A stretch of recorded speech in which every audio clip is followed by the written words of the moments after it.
Greetings from Podcastville. The church is brought to you by Postmates, your personal delivery service. In this life, who can you count on? Who the hell are you going to count on? Who can you ask to bring you a nice red wine at 4 p.m., sushi at 9 p.m., and a breakfast burrito at 8 a.m.? I'll tell you who. You want to know who? Postmates. There you go. It's your personal delivery service. Whatever you want, whenever you want, they'll bring it to you. Nobody delivers like Postmates. No more annoying trips to the store with your sandals on, your feet without cream on them. You don't even got to go nowhere. The store is Postmates will deliver anything to you. Anything. Download the app. It's available for iPhone or Android. Browse through the local restaurants and businesses from comfort of your couch. Now, for a limited time only, Postmates is giving the church family $100 of delivery credit for your first 7 days. Free money. To start your free delivery, download the app right now and use promo code Joey Diaz. That's Joey Diaz for $100 of free delivery service credits for your first 7 days when you download the Postmates app. Get anything you need, anytime you need, download Postmates and save the code save with the code Joey Diaz, JOAYDIAZ. Who's better than you? The show is also brought to you by Onnit.com. Listen, for all your health needs, Onnit is the answer. Whether you need kettlebells, Shroom Tech Sports, Shroom Tech Immune, Onnit is the way to go. I popped a few Alpha Brains this morning and read a script. Who's better than me? Nobody. Go to Onnit.com and press in. Church. And get 10% off your order delivered to your house. Kick this motherfucking mule, Lee. So the Purple Tape, what we were listening to, is actually a really old record. It's back, I graduated from college in 1990, and I had been singing with a friend of mine named Liz Mitchell. We had a group called Liz and Lisa, very popular on campus at Brown University, and it was really fun. But at a certain point after college, we decided to go our own separate ways. But in college, I often sang harmonies more than the lead. I wrote a lot of the songs, but I was more of the harmony singer. And so I wanted to make a recording of these songs, a lot, that I had written, but with me singing the lead. So I made this acoustic record in the apartment up on 52nd Street, 52nd between 9th and 10th, with Juan Patino, who went on to produce a couple of the other records I made. But I wanted to have something also that I could sell at shows. So we used to make cassette tapes. So we did a run of these acoustic tapes called the Purple Tape, and it had about 10 or 12 songs on it that many of them later ended up being on my other major label albums. But this is just an indie record that I put out myself and that I would sell at shows, and years later, like 20 years later, my friend said, you got to put this, you got to do something with this tape. You have to put it out on CD. So instead of just putting it out on CD the way it was, I felt a little self-conscious. Like it seemed like it was back from the early 90s. The font on the record, the photograph, even the performance style for me, singing and playing, it felt like it was from a certain time era. I like to joke around that my hair, I didn't even have the same hair products that I do now. Like the hair is like fluffy. It was very 1990s. So I wanted to contextualize it. So you had the dippity-doo? Yeah. For a while, you had the dippity-doo? 10X. We had something called 10X. 10X. It was very 1980s. You'd sneak into a club, you'd have 10X, and you'd sneak into a club. But so I decided, instead of just putting the record out as a CD, I decided to make it into more of like a time capsule.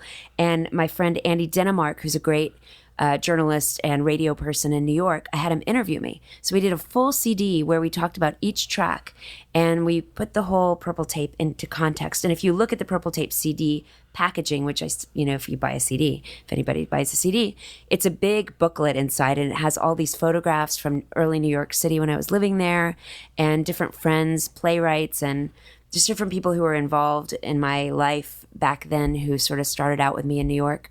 They wrote about the time period, and we talked about it on the CD as well. So it sort of put things in context. And then I re-recorded one of the songs called Snow Day. And then, after that came out many years later, I put out some of those songs with the band on my major label records. So for me, it was just something I wanted to do. But there were so many people who wanted to hear it that I decided to put it out. But I definitely needed people to understand this is not a new record. This is an old record. And let me tell you about what was going on during that time. It's whether it's music or comedy, it's a process. Yeah. And I knew your song. Yeah. I watched you on MTV. I thought you were adorable. And then while you were in that thing, I read something somewhere that you were the first person to have a top single and not be signed, and you were still Like, I just read this somewhere. Yeah. You were playing the guitar on the train in New York or something? That's a very nice glam. What is it like? It was actually more traditional. I'd been playing music ever since I was a kid, Right. all through college. I did probably do some busking for fun. My friend and I we would do busking, or like in Boston or wherever we were, because it was fun to play in front of people. But I was playing the clubs. I was playing the Bitter End, Right, and I was playing the Lone Star Roadhouse and the Wetlands and CBGB's and CB Gallery and just a bunch of the clubs. The Village Gate.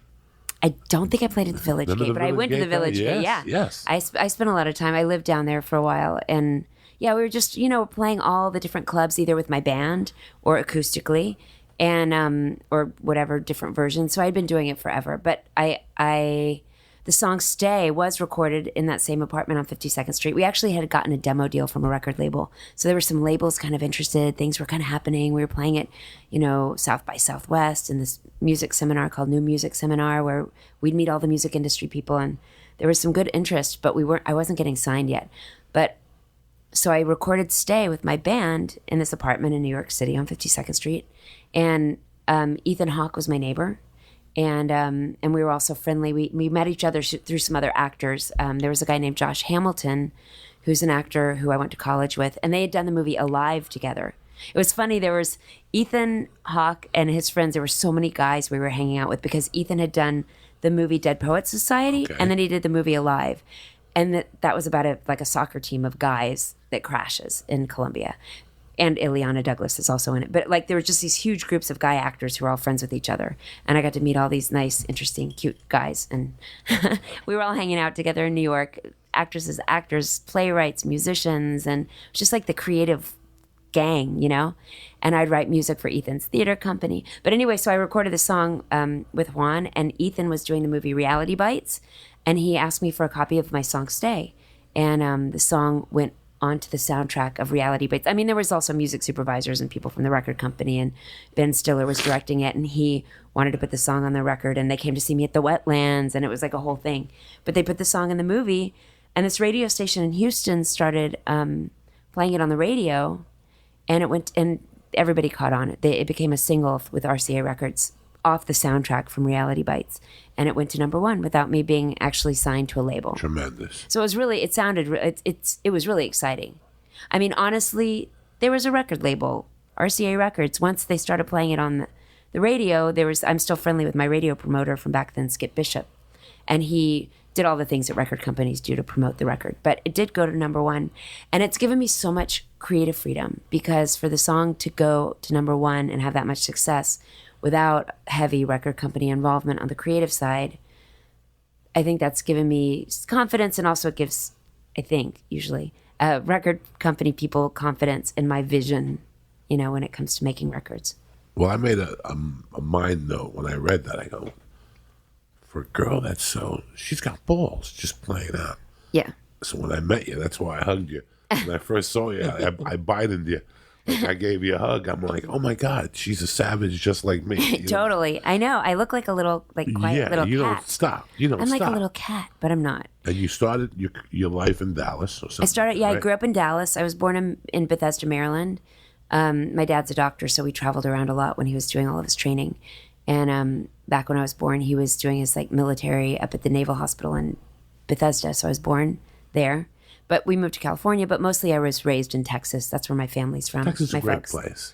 It's a big place. There's a lot of different parts of Texas. Yes. It's funny, actually, when I went to college, I found out my roommate, this gal that I sang with for years, Elizabeth Mitchell, she was from New York, and I was from Texas. And she thought I was a small-town Texas person, because she had come to Texas from New York on an exchange program for a few weeks, but stayed in one of those really tiny towns where everybody hangs out at the Dairy Queen, and she thought I was from this little tiny town, but I was from Dallas, which is, a big metropolitan city, Dallas.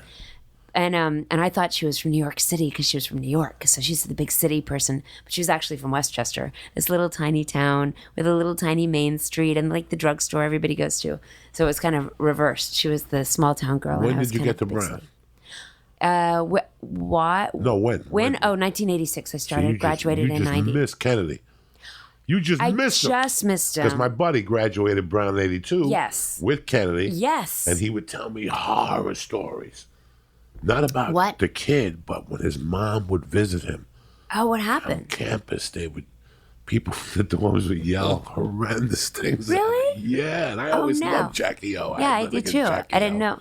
But you just missed him. Oh no, I knew some of the other Kennedys who were there, but not well. Right, just by, how many were there up there? I think Rory and then another kid. I feel embarrassed. I don't know his name. He was in my acting class. I remember because we had to go around in the circle and say your name and a fact that somebody might remember you by. Like Lisa Loeb, like earlobe, and there was somebody Jefferson, like President Jefferson, and they went to Kennedy, and then he said somebody, whatever his name was, Kennedy, and he's like, and somebody's like, oh, like the president, and he's like, yeah, actually, it is like the president, like he was from the Kennedy family. So I was Brown. it was great. I was just thinking about it earlier because often, you get these name brand schools, and just because you go to a name brand school doesn't necessarily mean you're getting a great education or you're going to be better off than anybody else, if you work hard and find things you're passionate about. You don't even need to go to college. It really doesn't matter. But I will say at Brown, the students were really interesting, really driven, kind of laid back, but super driven at the same time, And I just met so many incredible people from all over the world and all over the country. A lot of them I'm still friends with now, but just people who kind of were already doing their life, and like a football player who likes to do poetry, and like just a lot of people. All the Venn diagrams were overlapping. There were so many different people with so many different interests and so driven and interesting and smart. I really loved it. I should have focused more on studying. What probably. did you major? What was your major? My major was comp lit and Spanish lit. So, But at this time, you're thinking I'm a musician. I'm just playing I'm music. like, why the hell am I taking this? I know. I'm like, I was like, oh, my Hanging out parents with want me. Puerto Yeah. Ricans. I don't need this in my life. You know what I'm saying? I'm like, what am I doing? Eating beans and tortillas. I'm from Texas. Even though you're from Texas, you're hip to it. Yeah. I know. In retrospect, I wished I had studied something different, probably, but I was mostly focused on acting and doing plays and writing music and recording music and playing gigs. And towards the end of college, we were driving into New York City to play, and How cool was that? it was just. But we had it was the perfect place to play music too, because there were so many musicians there who took it very seriously, and we were able to take classes in the recording studio so we could record our own music. We had classes where we would critique each other's music and what we were doing. So we felt like we better be really good because other musicians that we respect are also doing this. And at the same time, there was a great fan base. The students were huge fans. From the minute we started, every gig we played was packed. This is you and your partner. Me and my friend Liz, yeah. Liz. Is And she it was still doing music? She is. She's actually a very successful children's music artist. She goes by Elizabeth Mitchell. The Smithsonian puts out her records. Damn. And she and her husband also have an indie band called Ida that's very popular on the like real indie music scene. And I actually turned to her when it came time for me to make a record. Barnes & Noble came to me like about 17 years ago and asked if I would make a different kind of record than my regular records. They wanted to put out a record exclusively through Barnes & Noble. And the record industry was really starting to change, It was the beginnings of people really not buying as many records, or just people trying to figure out where to put records so people would buy them. Put them at Starbucks, put them at Target, like where could you put them where people would actually pay attention to them and buy them? So Barnes & Noble was a really interesting partner for me. And they asked if I would make something different from my grown-up record that they could sell in their stores. And we decided a children's record would be a good idea. Did you have children at the time? I had no children. I didn't care about children. I didn't care. I didn't know about children. But I will say I'd always wanted to make a kid's record or something like that because I had such nostalgia about growing up in the 70s and the early 80s. I loved my childhood. I loved the old Sesame Streets and the old Electric Companies and the old Love Boat and Cher, Sonny and Cher show and all those variety shows and Carol Burnett. Donny Osmond, Fernwood Tonight. I was going to beat up Donny Osmond because he was jacking with my game.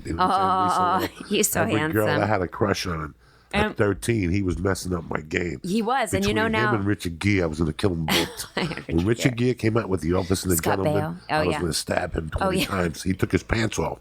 In Office and the Gentleman, I went on a double date. This is hilarious. I went on a double date, and my buddy was having a hard time with this girl he was dating. and Richard Gere drops his pants. In the beginning of American Gigolo, he walks and he takes his shirt off and he hangs on an inversion bar and everything. But when his ass came out, I couldn't believe it. And the girl's jaw dropped, and the other girl covered her eyes. I was in a choke. I'm like, "Why are you covering your eyes for? That's Richard Gere." But this girl would always talk about Richard Gere. So for years, I was going to stab Richard Gere. And one night, I was in the club in the city, and I heard he was in the club. But at that time already, his hair was kind of white. Oh, yeah. And I'm like, I can't stab an old dude. He was just young 2 weeks ago.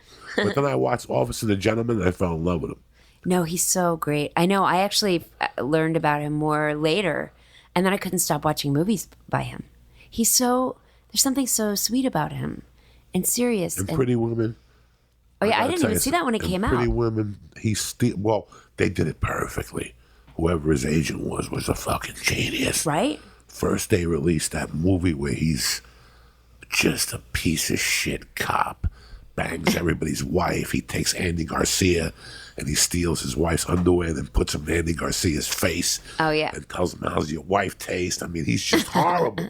And then, you left there going, Jesus, Richard, I'm done with you. And then 2 weeks later, he came back with Pretty Women. It was all over. Oh, yeah. Internal Affairs. Oh, yeah. He's nasty in Internal Affairs, but he came So back. great. He's so great. And then, forget it. I've always loved him since then. Back to you, though. I wanted to ask you this question. I thought when I first met you, you said Dallas. I was like, okay. On the walk home, I go, I don't think there's too many Jewish people in Dallas. But then I remembered a friend of mine from Boulder. I went to school in Boulder. Oh, wow. At UC Boulder? At UC Boulder. And I had a kid, Danny Weinberger. And he kept telling me how, and he would have a dream of opening a Jewish fucking deli. Oh, that's great. And he kept saying, I found this spot. There's no Jews in Dallas. I go, dog, you don't want to start no problems in Texas. At that time, I wasn't doing stand-up. I was just 22. I just seen, heard Texas, that there's places after night, they stab you. So I'm like, dog, I don't think you're ready. But you know what? He went to Dallas, opened up Weinberger's. Oh. He had it for 15 years, cashed in, and said, he moved to some island. Oh, that's awesome. And he's out there counting schmeckles as we speak. That's Dallas. There are tons of Jews in Texas. Yeah, my dad was on the radio there, and they did not know that. A taco place made a matzo ball taco for him as a joke. They named it after him. No one ate it because it's disgusting. But right. But I didn't know that. No, there's thousands and thousands. There's so many Jews in Dallas. That's amazing. It's funny, when I travel around the country, actually, I got really into Judaism. And when I traveled around the country, I would visit synagogues and stuff. I visited a synagogue in Alaska. Wow. It was oh gosh, what's it called? My brain. It's oh my God, I can't believe I can't even think of the holiday. This is terrible. Talk about mom. What do you do for the holiday? You sit out in the shed out in the back. Oh, the Sukkot? Sukkot. Oh my God, I can't believe I just blanked on that. It was Sukkot, and it's the full moon. It's a harvest festival, and so there's a full moon, and so up in Alaska with a Sukkot, with this little sukkah, this little hut. And I went there and I met all these. What's great too about visiting different synagogues is you just meet nice, regular people in all these different cities. You're not at a club. You're not at a radio station. No offense to radio stations, they're great too. But especially, it's just a nice group of people, a regular group of people. I just went to a synagogue in Seattle. It wasn't Seattle. It's an island off of Seattle where I played. Bremerton. They had a really nice little synagogue. Really nice people. They had me. The rabbi played a guitar. He was like, "Why don't you come up and play a song?" I was like, I'm just here for service." I played a Hanukkah song. I have a Hanukkah song. It's like a Simon and Garfunkel sounding song. Who are your early influences? Bowie. I love David Bowie. No shit. I love David Bowie. What album put you over the top? Hunky Dory, Ziggy Stardust. Okay, Ziggy Stardust. I bought those albums so many times on vinyl, cassette tape, 8-track, no 8-track. Downloaded it. The CDs from the RCA days before he switched to Ryko. I'm obsessed with David Bowie. David Bowie, The Police, all of it. Outlandos, Regatta de Blanc, Zenyatta Mondatta, Ghost of the Machine, Synchronicity. I cannot believe you're not a fan of Synchronicity. I like it now. When it came out, I was disappointed. I was so disappointed in that when it came out. What Wrapped Around? I was very Wrapped mad. Around Your Finger on it that? Is. Synchronicity. There's got 2 or 3 jams. I think the best album is the one by Walking on the Moon. That's a great song. The way it starts opened my heart when you said it. Oh my God, the opening to that jam. The opening to that jam is. Listen, I knew dick about the police, okay? Do you like them, though?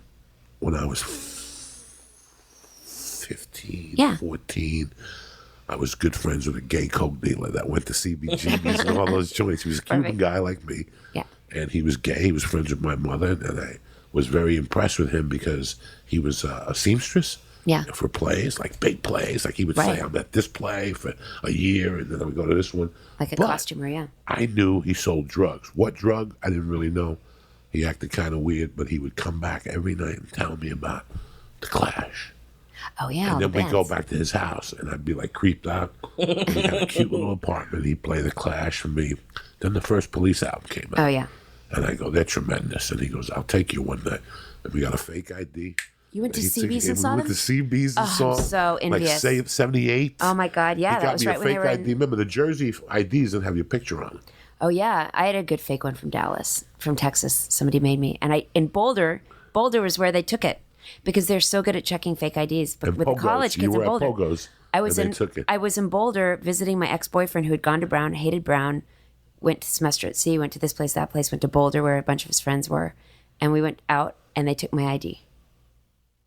I used to buy beer in college. I look like 12 years old. And I'd walk in with my smiley face purse and my hair in pigtails. You still look 16. And buy the beer for the whole freshman hall. They wouldn't suspect you. They never see you coming. Yeah. I'm like, hi, I'm the 12-year-old buying So you cases of beer. You graduate Brown and you're like, fuck it. I ain't going back to Dallas. No, well, I already felt like I was going to New York City. Yeah, I you just knew felt, it already. When I was one of those people that when I first visited New York City in 8th grade, I felt like the cartoon of the people who put their suitcases down on the steps and you're like, New York, you're my kind of town. You know, it just felt like home. It felt so exciting and electric. I lived there the summer before college. I studied acting and I went there.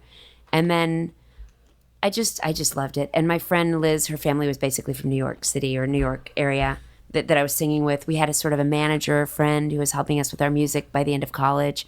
We were going to play gigs already in New York City when we were in college. And it just felt like the natural progression. I mean, Dallas was so conservative when I grew up. It was in the 80s and it was the Reagan era. And it was, you know, it was just so conservative. People give you the little up and down look like you're crazy. Addison was uptight at me till 2005.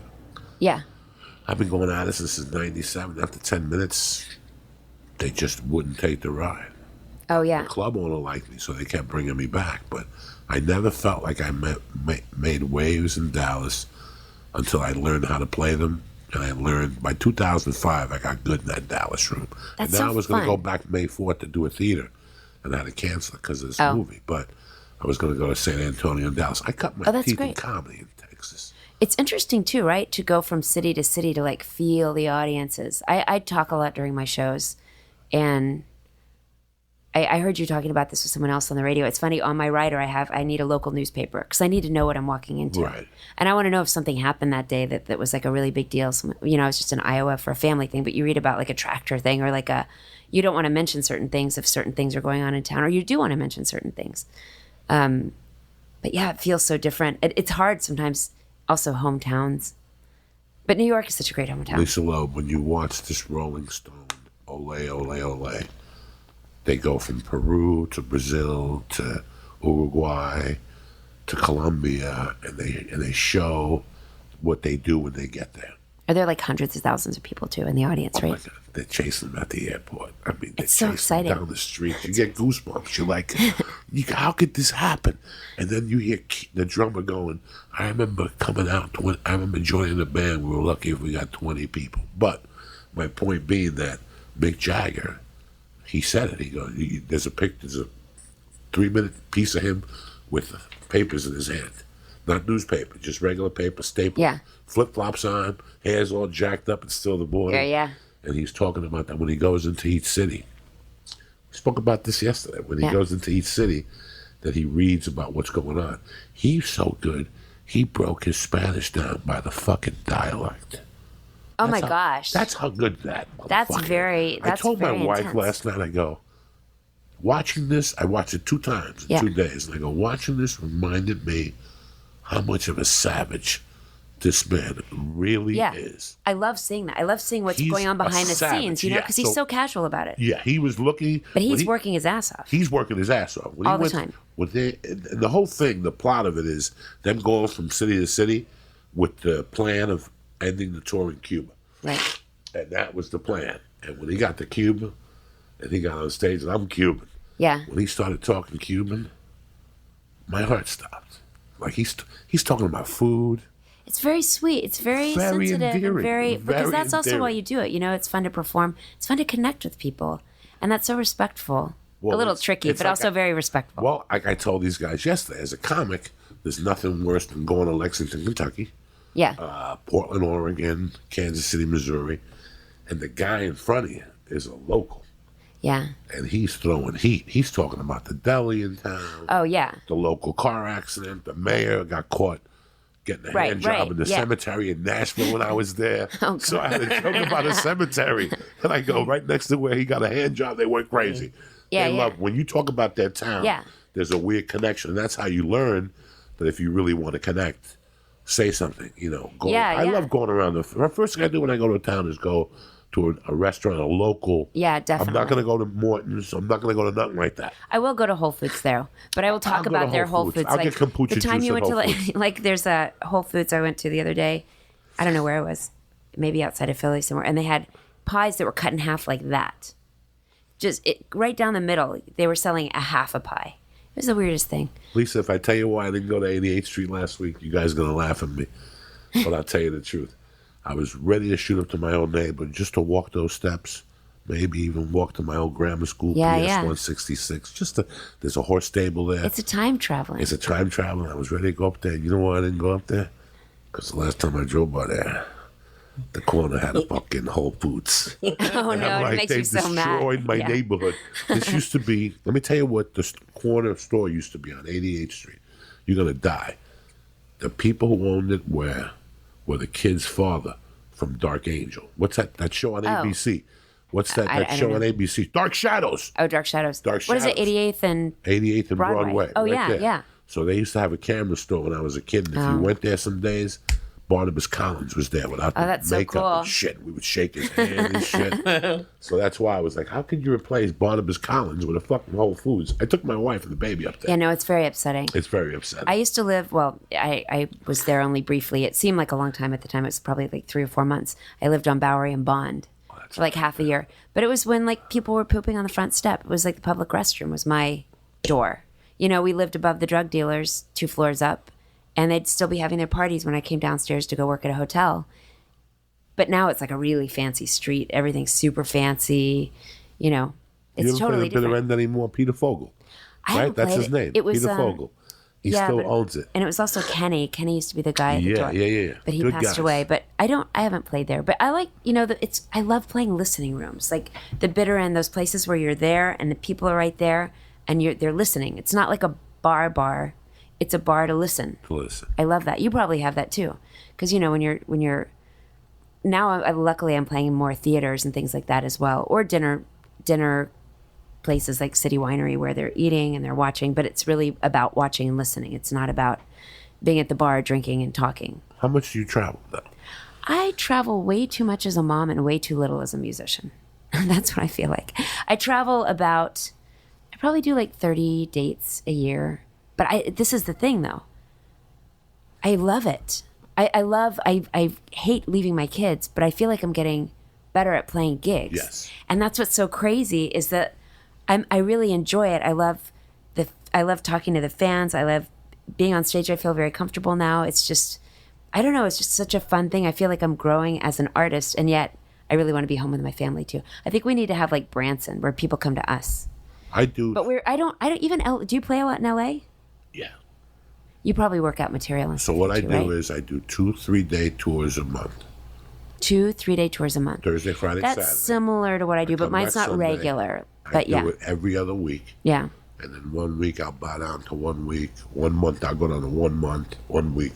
Maybe in November I'll do 3 weeks. Oh yeah. Just because I feel, Then you have December, then you have Dick after the 20th. So Well, that's the then thing. you got to sit there for 3 weeks. Yeah. Like a bump on a log. And then you feel like you're starting over again, which Right, is so which weird. sucks. So But then you're up there and you're like, this is fine. The good thing about me is I got the Comedy Store. Oh, yes, you have a great I'll call in place. Tuesday, Wednesday, and Saturday. Yeah. So I'm with Mercy Monday, Wednesday. Friday's date night.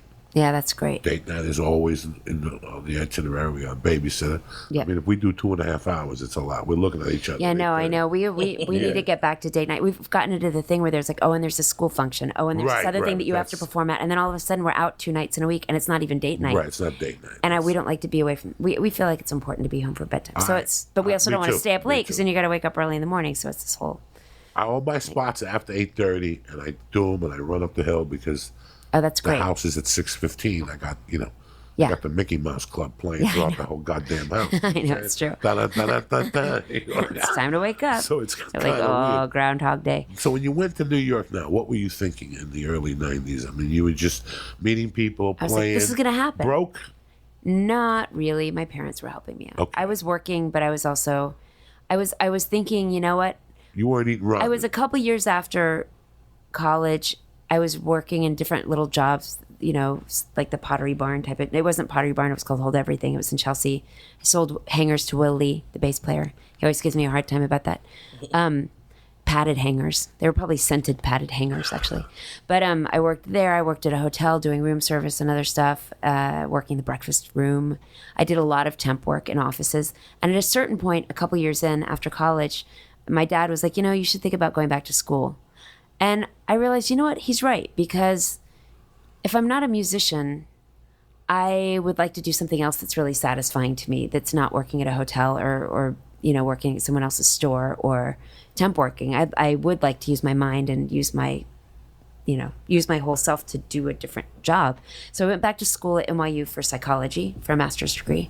But I only went for a year, and it was very part-timey. It was like 2 classes at a time. And then once I was there, I was like, you know what? I'd rather be just 100% focused on music. And then if that doesn't work out, then I'll go back to school 100%. And then within the year, I got a song on a soundtrack and everything. Because I always felt like I was taking one step forward. Like more people were at the shows. We were always, I had different friends in the music business who would give me advice, and we were always collecting information and names for our mailing list, and I would handwrite, you were 300 cards, just doing the whole thing. Man. And this is it. I had a friend, and at a certain point it was getting too much with work and music, and my friend who was in the music business said, you need like an assistant, you need someone who can work with you. And out of the blue, my friend who was working at Ethan's theater company said, hey, if you ever need any extra help, let me know. So she would help me make flyers, and we would address the flyers and Xerox copy at the temp work office and use their phones and actually be awake way too early in the morning. But just like always doing the next thing that you do when you're a professional musician, playing shows, playing in Philly, playing in Boston. And then all of a sudden, boom, having a big hit on the radio. Now the hit comes out. So you're ecstatic, you're happy. Yeah. Now and what? also stressed. And absolutely. It's crazy, and everybody wants something from you, and Right. everybody thinks you've changed. I'm like, I'm still the same exact person. I haven't changed. I'm just busy making my album right now in the studio because the one song came out, but I need to make the whole record. I signed a record deal when the song was #1 on the charts. I signed a record deal with Geffen Records. And my attorney was great, and I still have the same attorney today that I did back then. But I was a working professional musician. It was so exciting. I was on TV and learning what that's about, and making videos and making music and playing with my band and getting all of our. I also was a very big fan of getting all of our contracts, getting all of the ducks in a row with the band members, with the producers, with the whatever. I wanted everything to be, done properly, and making records and then writing songs and just on and on and on. Did you go on tour after that? I did. I was on National tour, like national tours. I don't know if I ever did a lot of T-shirt tours, where it's like the T-shirt with like 30 dates on it, I felt like we would do runs of shows. And once I got signed, there was a whole thing where you would finish writing the record, record the record, do the artwork and all that stuff. Then there'd be 3 months. And during those 3 months, you would go to Europe and promote the record. You'd go to Japan for a couple weeks and promote the record, come back to the US, promote the record. And then actually the record would come out. Then you go back to Europe for 2 weeks and tour, or 2 or 3 weeks and tour, and back to Japan for 2 weeks to tour, then back to the US to tour. Just like the whole thing. And then you would start over again, making more music. And it was like this kind of routine. Now it's not like that at all. Now it's like always recording, always writing, always touring, like you and I are talking about, where it's like 3 days here, 2 days there, a week there, bringing the family. Okay, I could be out for 2 weeks now. Just this whole who's paying the most, that's a good place to go. Where do I want to go? Which places do I want to develop my fan base further? Just this constant juggle of going out and playing. That's amazing. But I like it. Listen, I'm watching this the first night when I couldn't sleep. I'm frustrated. I got insomnia. I did 3 bong hits. I drank.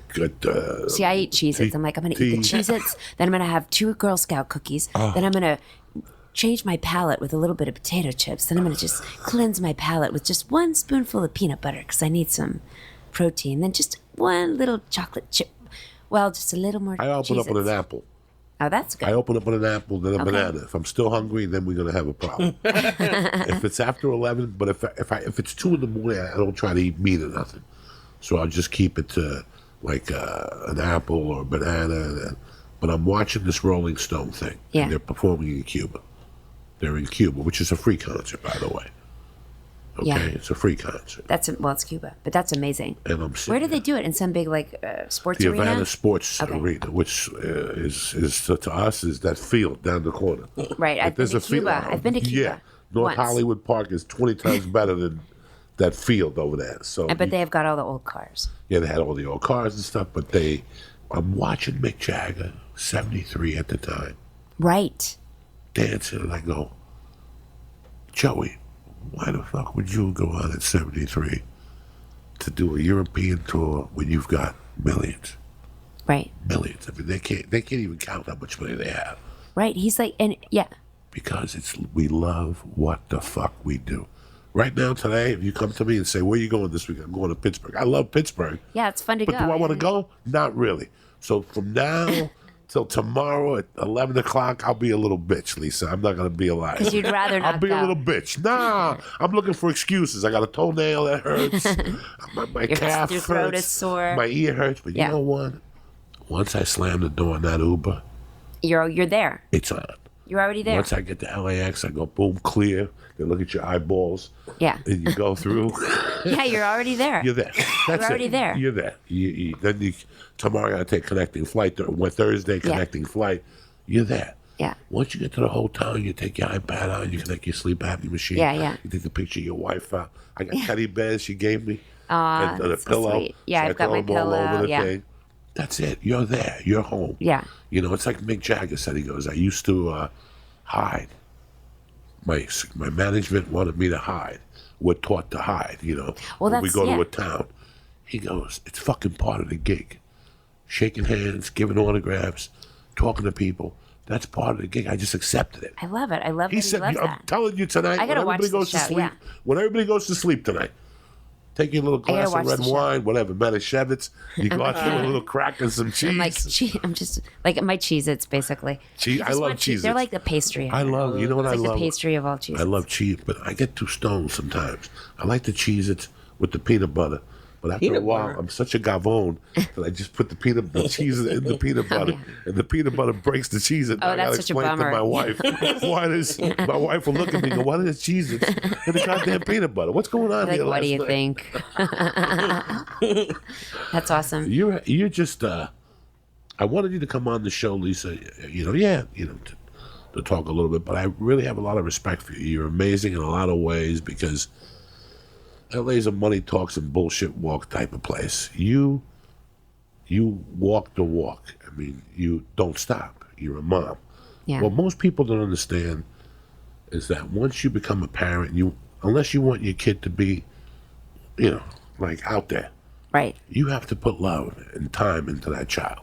Yeah. I don't want my daughter, and you don't want your children not to know who the hell you are. Yeah, you were making a ton of money. Right. Do you watch The Dirt yet? Oh no, I haven't seen Fucking it. 2 years on the road. Oh my 2 gosh. years in a row on the road. Is it like the whole time? 2 years. They kept That's adding dates. crazy. How are you going to be a parent? How are you going to be? Led Yeah. Zeppelin did that. I know. These people and they didn't have leave- cell phones. Can No. you imagine? They probably They had forgot their dick. lives at home. And you had to go to Western Union and write a fucking note. Nobody Yeah. remembers. You had to type Yeah. a note. What do you want to write on the note? Tell Lee I love him. And then Yeah, I know. 2 days later, you imagine? somebody knocks on your door. Oh, Joey loves me. Big deal. Yeah. 2 years. Yeah. I did a tour 8 weeks one time So I came home. Oh my gosh. And it was too much. Yeah, no, I won't do more than a week. I do a week. I did the Carlisle in New York, which was 2 weeks, but I knew that my in-laws, who have been great also, they help with the kids, especially if it's like a little longer tour than I would like to be on. They come and they help out. And so they were in Los Angeles when I was at the first week at the Carlisle, and the second week the Carlisle gave me an extra room and a room for the kids, and everybody just came for the week. And so I could do that. That's one of my dreams, is to do tours during the summer where it's like a 3-week tour, a 4-week tour. I could get most of the gigs out of the way for the year. Have the kids with me with another grown-up, whether it's my husband, an in-law, a good friend, in addition to my tour manager, who's my sound engineer. And just like do the thing we used to do. We'd drive around the country when I was a kid, and we'd stop in Santa Fe. And, I could just play my show at night at 7:30, 8 o'clock, hour and a half, sign autographs, be done by 11, go sleep, somebody takes the kids to breakfast, and then we go do something for a little bit, or we take a little drive. It'd be great on the East Coast where the cities are closer together. But just sort of combine the United States trip with the touring. Because I'm not doing a ton of morning radio anymore right now. There's none left. So it's like it makes more free time, and I'm really, I could do a sound check, but I could do that quickly. Or like even Europe, like go to France. I haven't really been outside of much other than like Paris or Versailles. Like go someplace where there's a whole country that you forget, and have a car and go and stay in like a bed and breakfast and play some weird little 150-seat venue, little club, and then play in France or play in Paris, but take the family. I don't know if it's realistic with jet lag, but it's one of my dreams to be able to see the country, see the world, do my work. Because that's the other thing. I don't know if you do this, but you have to be so able to change gears so quickly. You literally can be on stage. On the fucking go. And feel like a superstar, doing your thing, playing your music. 2 seconds later, be an artist, writing, be in this other head where you're writing, and then be in this other head where you're picking rice up off the floor. And it's totally, you're where you are sort of when you're there. As I became a comedian, I didn't take my work around the comedy seriously. I wrote. But when I went on the road, it was more to be destructive, like Motley Crue. Oh, yeah. After I became a headliner and started thinking about the people coming to my show, they got to get a babysitter, they got to drive, they got to pay for a ticket, they got to go to dinner. I changed everything I do. Sometimes I fly in the night early just to get dinner at that town, get the feel for the town. Go back, watch Netflix till 2 or 3 in the morning. You're on the East, you're on West Coast time. You don't need to get up. There's no but morning even take radio. that seriously. Like, don't feel like you have to wake up in the morning. No, I don't even take that seriously. Watch your sleep. Yes. Be where you are.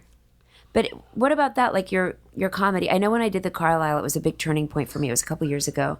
Like I said, I like to talk a lot on stage. Sometimes it'll be half talking, half music, and I like, in my mind, I think every show has to be totally different. Totally different. It has to be different. Even what you're saying. What I'm saying has to be different. Everything has to be different. It can't be the same. And now, especially with social media, I'm like, everything has to be different. But I've toured with toured with Lyle Lovett for one of those long tours before, and I watched him, and he knew what he was going to say every night, and it worked every night in these huge theaters, and it was great. It was kind of like a play. It wasn't a play. He's really playing, and whatever he said came from his heart, but he would say the same things. And I had a whole new respect for it. I was like, that works. What he's doing works, and that is an art to be able to get up there.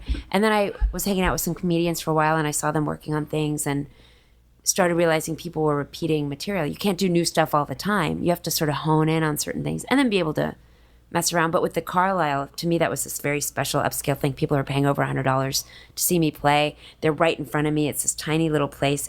To me, it had a lot of cachet where like classic people sing and tell stories, and they do cabaret, and I need to tighten up my act so it's not so all over the place with trying to be so different every time. And I'm trying to find that balance between saying the same things and working on certain stories that are fun to tell where people always react a certain way, and coming up with new different stuff. But how do you do that? Like, do you go through phases of similar material, or like how does that work? I like to mix it up. Okay, I never do the same set twice. I love mixing it up, the order. Right. So tonight I'll open up with Snow and close with Stay. Yeah. Wednesday I'll open up with fucking Stay and take my chances. Right. I'll open up fucking strong right out the fucking box. Right. And then talk them down a little bit. I don't mind a musician speaking. But I went to see Santana a couple of years ago. I almost put a gun in my fucking mouth. That's too much talking. It's I gotta watch that too for myself. It's what they're fucking talking about. Oh. we're at a great place. Now you got to bring up injustice to Mexicans now. After I did, 22 joints, now I gotta feel fucking guilty to come to a show. No. Come on. Or, this is a song. This is the other problem I have. When you're a musician, if I pay for Lisa Loeb, she better fucking play Stay. Oh, yeah, I don't care if she fucking does it with an electric guitar, ukulele. I don't play care the song that you know. The song that I know, or a couple songs that I know. Yeah, you have to play all the songs you know. When you're a comic, some comics they came to hear that particular joke. Right. I don't really feel that way, but I do sometimes. Right. Sometimes I do. If it's a joke that made me or something, I do. But I don't really want to say it. Where music, if I pay $800 to see the fucking Stones, they better play Brown Sympathy for the Music. I better see the devil. Yeah, exactly. I want to see the devil. Yeah. I want to see It's Only Rock and Roll. Yeah.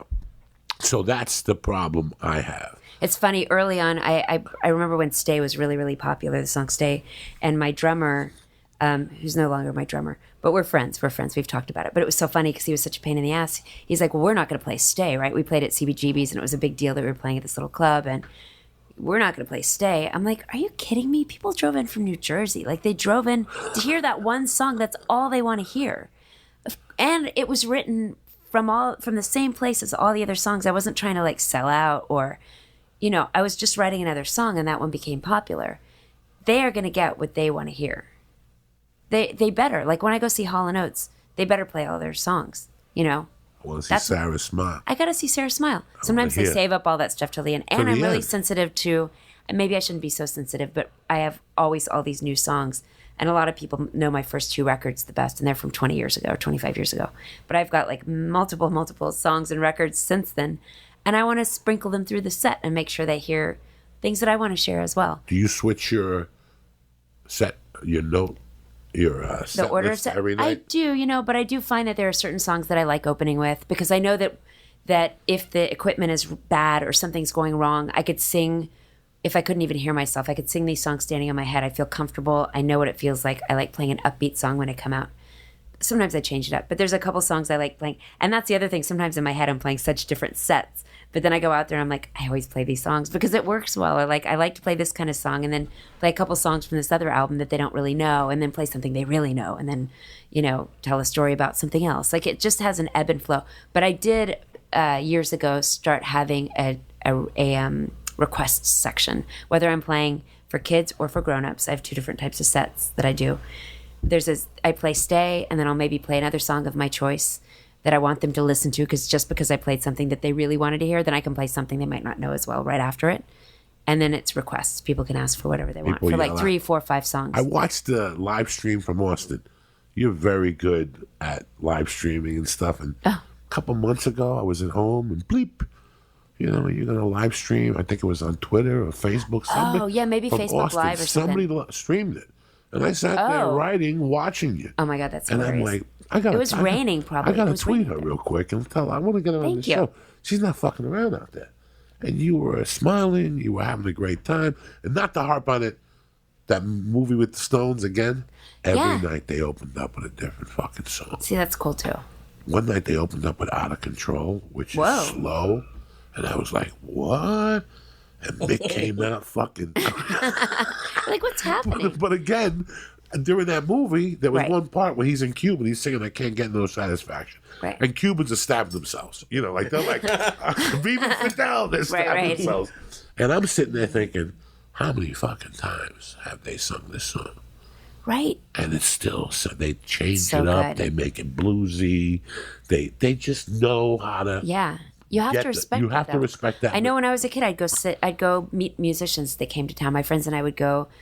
get people's autographs at the record store and all that, stand in line. We thought we were a very new wave. We were very new wave and fun, and we'd make a pineapple cake that looked like a pineapple and give it to flock of seagulls. And we were fans, we weren't groupies, we were fans, but we were also felt like journalists. We would literally interview bands and stuff like that, and videotape them, but it was film because it was that Super 8 film. And so I know what it's like to be on the other side, to be a fan who's not a weird fan, they're just a big fan. Or if, somebody I could actually maybe be friends with. As a fan, sometimes you're like, no, you don't understand, famous musician, we could actually be friends. And yet they're thinking, oh, the musician doesn't think we could actually be friends. But I do meet fans that I've become friendly with. Like, you have your boundaries and everything. Yeah. But like, I appreciate it so much. Like, my parents were big music fans. I'm a big music fan. We used to wait to like get someone on Broadway's autograph after they did their show. Like, there's something exciting. You want to, as the Kinks say, give the people what they want. Who were some of the people you met when you brought the cakes? Like Flock of Seagulls, Cars, The Alarm. The Alarm. I didn't meet the Cars, but I love the Cars. And I've met Elliot Easton now. Candy-O is my shit. Oh my God, those records are so good. First two albums. Just the one with chills. I got them. Yeah, they're so I'm a good. vinyl dude. Oh my God. I'm a vinyl dude. And Atomic Records did not close. Whoever's spreading the rumor. It's not close. They did not close. I haven't been to Burbank, and everybody kept breaking my heart. You could come to our house. Our house is like a record store. My husband collects so much vinyl. It's crazy. And I have all my old vinyl still in Texas. I'm actually going to sell some of it to a record store in Dallas that I don't know. There's a guy in Kansas City when I went with Dean last year, and Dean Delray, who does a strictly music podcast. I know Dean through the drummer of my band. Yeah, Dean's a great guy.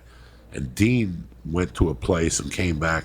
There's a place in Kansas City where they get calls like, hey man, my father was the drummer for the Allman Brothers and he died. He's got a trailer full of shit. If you don't come get it, I'm going to throw it out. And he's got like every tour jacket, Michael Jackson, which is probably worth $1 to them. No, that makes me upset. That's like the Bill Cosby thing. I was such a huge Bill Cosby fan. I have his records. He was the guy I learned how to tell stories from. I'd listen to his records. I'd watch his videos. I loved him. I met him once. And Bill Cosby, what did you do? Somebody told me there was a comedian who had a guy who had like his whole Bill Cosby tattoo on his whole back. Oops. That's not a good tattoo. It's very upsetting. I know somebody who named their kid Cosby after Bill Cosby. He's a comedian, so take that one. God, it's so disappointing. I'm so disappointed. I was a little bit of a Cosby fan. I was more Pryor. I like the storytelling. Lenny Bruce type of dude. Yeah, of course. But then I did a festival, and he was the star of the festival. Mm-hmm. And when I walked in, I was maybe 10 feet from him, and I could hear him telling the festival coordinators how there was no room for blue material in comedy, that he hates blue comics, that he better make sure there's no blue comics in the festival. And I just turned my back. That's like that's too limiting. Artist cutting down an artist. You know what I'm saying? Like, especially if he's doing what he's doing on the side there, that makes it especially gross. This is the worst thing that nobody remembers. And this is what pisses me off. In 87, he fired Lisa Bonet from the show for doing Angel Heart with Mickey Rourke because she had a sex scene. Oh, give me a break. That's terrible. Do you not remember that? I vaguely remember that. And she said, fuck you, and she hooked up with Lenny Kravitz. Lenny Kravitz, and the rest is history. Yeah. But, here's a girl who did a sex scene, and there was an R-rated sex scene and there's an X-rated sex scene. Right. There's two of them for this movie, and he fired her. And that's art. And 30 years later, he gets convicted for the crime that he does. That's the kind of shit that that's not right. Eats my crow. Michael Jackson, on the other hand, first album I bought when I came from Cuba was ABC. So how do you think I feel? Such a great record. I'm fucking devastated. But it does. You see those pictures of him at the end with the fucking eyeballs sticking up and shit. Yeah. He was out of his mind. He needed people. He needed real people in his life. This business we're in could take you for a ride. How did you survive? I have friends and family. I'm just like a regular person with a family. No alcohol, no drugs, nothing. No, I'm just I first of all, I have the same friend. I have a lot of new friends too, including your wife. Like, I've met some really great people through my kids, but I've always had really close friends. One of my best friends, our moms were pregnant at the same time. We were born in the same hospital a month apart. Another friend I was just seeing, and she works over the hill. She lives a mile away from me. We grew up in Dallas together. We were best friends between 2nd and 3rd grade. Like, I have all these friends, just all these friends and family. I have 2 brothers and a sister who I'm close with. My parents. They keep you grounded. You're normal. You're like, yeah, your song's on the radio. Can you please go help mom with the car? It's a great support system. I'm also just a really responsible person. I'm just over the top. Did you ever at any point? No. I need to buy into it more. I need to buy into it more because I think, like you said, at a certain point you have to take it seriously. I do take it seriously, but I think it's really important for us.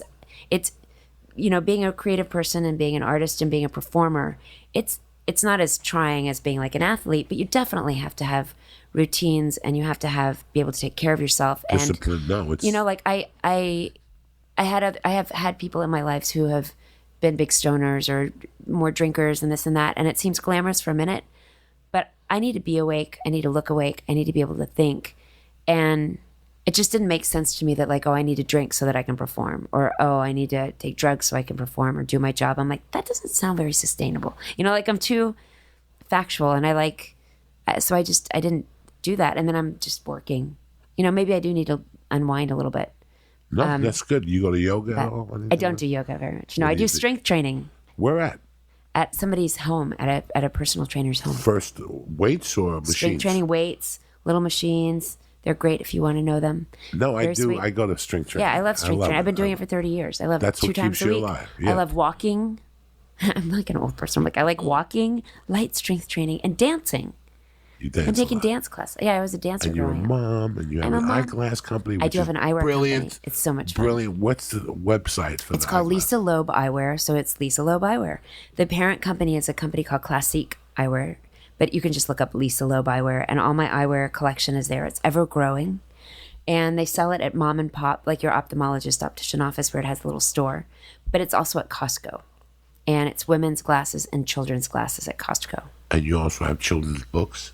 I do have a couple of kids' books. I need to write some more books, though, one day. When did you have the kids when you started writing the kids' books? I did not have the kids with the kids' This is books. amazing. I have such nostalgia. You were talking about going back to where you used to live, going back to your old school. I love that time travel. I wanted to create stuff that was funny, and like back in the 70s, there was all the entertainment that was for grown-ups, but kids would watch it. We'd watch All in the Family, whatever. Right. We would also watch the Waltons and Room Room 222. Yeah, exactly. Yeah, you watched. I don't work Sundays. Right. I refuse to work Sundays. You don't work Sundays. I do not work Sundays. I do paperwork and other work. Okay. But I refuse to get on stage on Sundays. First of all, it's a Sabbath for me. Right. Number 2, I grew up on Disney. Oh, yeah. The Wonderful World of Disney. The Wonderful World of Disney. That fucking Lion show. Afterward with the guy. Daktari. I grew up on, as corny as it sounds to everybody, I fucking love Lawrence Welk because at the time, I was such an immigrant and I felt like such an outsider that for me to become an American, I had to love American things. Yeah. And I would sit there and do that little fucking German dance that they do, like, always get this German. And hee-haw. Hee-haw. All that stuff. Jesus Christ, so. Eat a tuna sandwich and watch, I would watch, the dance show. Oh my God, it was on Sundays. I'd come home from Sunday school. Get a Whopper Jr. Wonderama, Soul Train. American Bandstand. Soul Train. I love You Soul had, Train. So all that stuff like Midnight. What was it? Oh yeah, the Midnight Special. The Midnight Special. My mom woke us up one night on a Friday night because Kiss was going to be on with no makeup. This was in the 70s. She's like, Kiss is going to be on with no makeup. And we were such huge Kiss fans. Really? So we all woke up in the middle of the night, my siblings and I, to watch the Midnight Special. And then they showed Kiss, and they were sitting on a park bench with their backs to the camera being interviewed. So you couldn't see them without their makeup. I'm trying to get Ace Frehley on here. Oh, interesting. But without drugs, he's not funny. Well, he might be the first. I know, poor Ace. I read Paul Stanley's biography. It was really great. His autobiography. All that really stuff is very, very great. good. I got David Lee Roth. I'm going to take on the road. Oh, that's great. To read that one. Oh, yeah. And the one I'm still trying to finish because it's brilliant is The Man Who Led Zeppelin, Peter Grant. Oh, I got to read that. Peter Grant's manager. I haven't read a Zeppelin biography. I read one years ago. It was a little paperback book. The Hammer of the Gods. Or Hammer of the Gods, Maybe that one. The great one is Patti Smith. She wrote 2 great books. Did she? Yeah. There are a couple of biographies I tried to read, and I just couldn't read them. That were just not readable. They were not well written. So I loved the Lenny Bruce book when he lived in the Chelsea. I love all that nostalgia also. Yeah, so I wanted to make. That's how I got into kids' music. I wanted to make things like the stuff that something about camp. Like when I was little. Summer camp. I have a whole summer camp album, all my old summer camp songs. Because also when you're a kid, it's not kids' music. You're a teenager and you're singing it. You think it's really funny and fun and gross and sentimental, and you love it. And so I made a kids' summer camp song records with a couple friends and started a foundation to send kids to summer camp through the Camp Lisa Foundation. And we ended up making a musical, an off-Broadway musical that played in New York City at the Atlantic Theater about summer camp. And that led to doing books that had the lyrics from some of those songs plus other songs. But yeah, it's just it's fun. It's like fun and serious, and you could just do all kinds of different things making kids music. I like it. No, you have 1,000 hats that you wear, and I love you. Whenever you want to come back on, you're close by. Just give me a call. You were great. I mean, this is great. Yeah, it's such a surprise to get to meet you. And I feel like I didn't know you dated Diaz. That's one of the best guitar players out there. He is a great guitar player. He's player. very fucking underrated.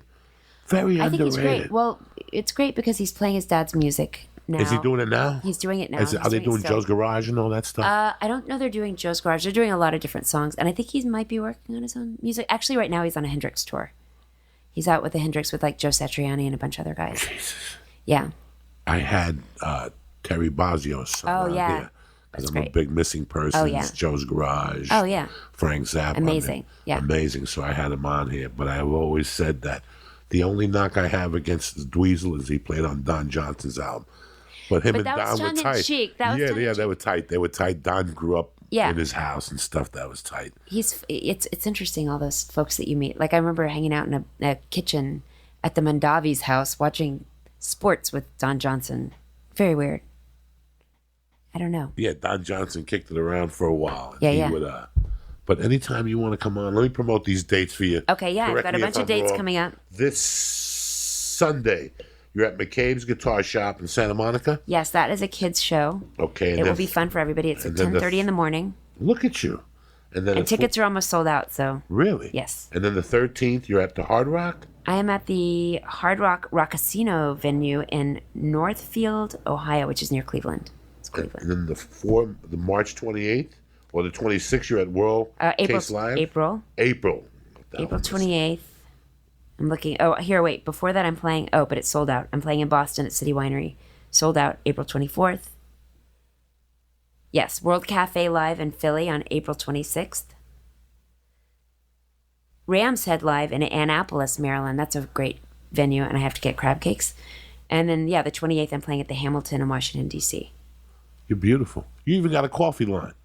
I do have a coffee line called the Wake Up Blend. Now, where can all these people get to you? And my friend, a friend of mine who manages Billy Bob Thornton, connected me to this great coffee company called Coffee Fool. And it's an online place to order coffee beans.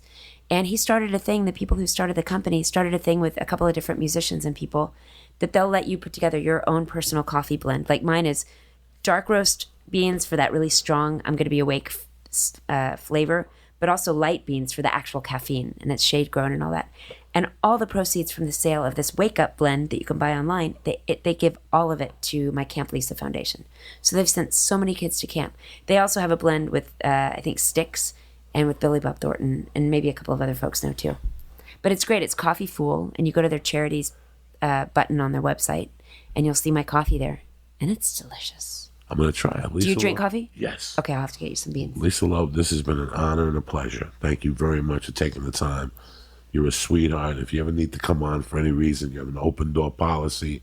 You want to do midnight. If you want to sing on here some night. That could be fun. We'll get the fucking lights going. We'll whatever you need. Periscope. We'll get girls with bikinis. Whatever you need. Girls with bikinis. That's what I need. I got you here. I got you here. Thank you very much. Thank you so much. I appreciate it. Thank you. I want to thank Lisa Loeb for coming on the podcast again today. I want to thank the Christ Killer for making it happen. And I want to thank you guys for listening. But most important, let me give a thank to our little sponsors here. We're sponsored by Postmates, your personal delivery service. I mean, in this life, who can you count on, really? Who? Who's going to bring you a nice little red wine at 4 in the afternoon? Who's going to bring you sushi when a good movie's coming on HBO at 9 o'clock? Who's going to bring you a nice breakfast burrito at 8 a.m.? I'll tell you who. Postmates. Postmates is your personal delivery service. Whenever you want it, they'll bring it. Nobody delivers like Postmates. No more annoying trips to the store. You got your little pajamas on, your chancletas. You don't even have to know where the store is. Postmates will deliver anything to you. Download the app. It's available on iPhone or Android. Browse to local restaurants and businesses or from the comfort of your couch. You're the king of the castle, Jack, living like a doctor. Your wish is their command. 24 hours a day, 365 days a week, Postmates will bring you what you want within the hour. Anything you're craving, Postmates can deliver. They're the largest on-demand network in the known universe with more than 25,000 stores and restaurants. What I'm going to do for you is this. For a limited time, the church family is going to get $100 of free delivery credit. You hear what I'm saying to you? $100 of free delivery credit for your first 7 days, free money once you download the app. How's that for you? So you hear what I'm saying to you? For a limited time, Postmates is going to give the church family $100 of free delivery for your first 7 days. It's free money. It's like stealing. That's Postmates. To start your free deliveries, download the app right now and use promo code, grab a pen, Joey Diaz, Joeydiaz, capitals all across, all right? I don't know what the hell you call it. That's Joey Diaz for $100 of free delivery. Credit for your first 7 days when you download the Postmates app. Get anything you need, anytime you need it. Download Postmates and save with code Joey Diaz, Joeydiaz. Go to Postmates right now. Download the app. You're going to be happy. You're going to hit me back and go, Joey, that's why you live like a doctor, because you got Postmates. You heard that right. Another sponsor who I love, adore, Onnit.com, the best. Supplements. Aubrey goes all over the world looking for supplements. Have you ever had their chocolate shakes? Taste that chocolate. That's real cacao, whatever the hell they call it. Cacao, cuckoo. I don't know what the fuck it is. Whether it's the Shroom Tech, the Alpha Brain, with a 30-day money-back guarantee, and they don't want the product back. How good is that? Who does that for you? Nobody. So go to Onnit.com right now and press in. Church. And get 10% off your first order delivered right to the crib. Kettlebells, weighted vests, bats. I can't do nothing for you there. But with the supplements, Uncle Joey got you. 10% off delivered to your house. Press Church. CHURCH for you dummies out there. And get 10% delivered to your house. You're going to feel better. Your mind's going to think better. You're going to be more clear. I want to thank Postmates. I want to thank Onnit. But most importantly, I want to thank you guys. And don't forget, April 20th, oh shit, the Pabst Theater, the first one sold out, and the second one's halfway there, and you're 10 days away. Reefer, McGillicuddy pills, whatever the fuck you need is going to be going down in Milwaukee that night. So go to Pabst Theater right now and get your motherfucking tickets, because we're going deep. My May dates are getting rescheduled because of a film, and I'll keep you motherfuckers posted. Without that, I love you guys. Have a great weekend. Get ready to rock, and I'll see you motherfuckers Monday. Tip-top motherfucking Magoo. Lee, kick this mule. Little Lisa Loeb on the way out. Stay black. I love you, people.